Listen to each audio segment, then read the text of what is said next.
আদর্শের কারণে জান্নাতে যাবে। সিরত মানি আদর্শ, আর এটা আমরা কদমে কদমে মুহতাজ।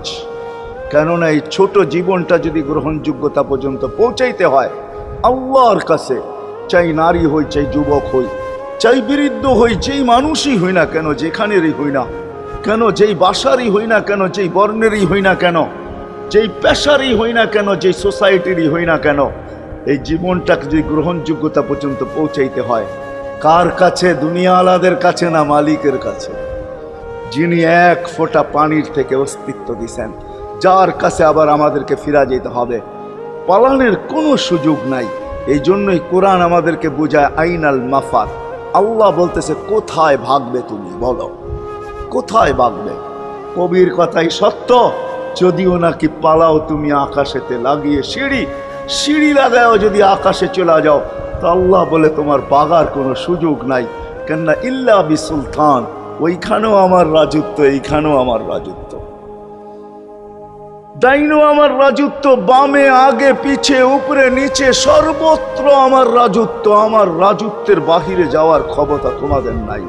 দ্বিতীয় কথা এটো, আইনা আনা মাআকুম আইনা মা কুনতুম, যেখানে যাবে ওইখানে আমি সঙ্গে থাকব, আমাকে দূর করতে পারবে না।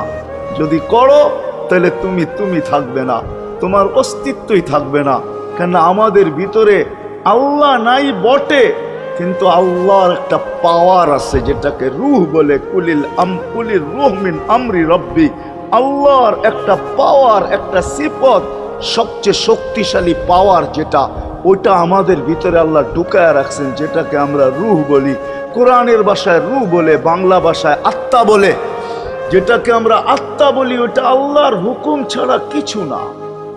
আল্লাহ বলে ওটা মনে করে নাও আমি তোমার ভিতরে আছি, কেন এটা আমারই জিনিস।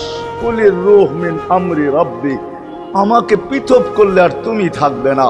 তখন তোমার চক্ষু থাকবে আইন লা তানজুর, তোমার চক্ষু থাকবে দেখবে না।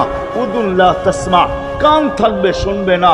লিসান লা তান্ত্রিক, জবান থাকবে কিন্তু জিহ্বা থাকবে কিন্তু বলবে না। আকলুন লা তুমাইয়িজ, তোমার মগজ থাকবে ভালো মন্দ বুঝবে না। কলব লা তাতাফাক্কার, দিল থাকবে কিন্তু চিন্তা করার ক্ষমতা তোমার থাকবে না। ইয়াত লা তাফতিশ, হাত থাকবে ধরবে না। রিজল লা তামশি, পাও থাকবে চলবে না। তুমি হবে লাশ।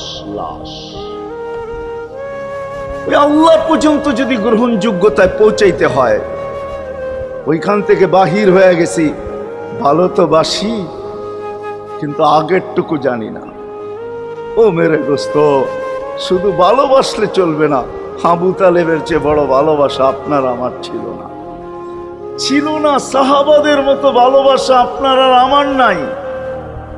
আছে নাকি? হ্যাঁ।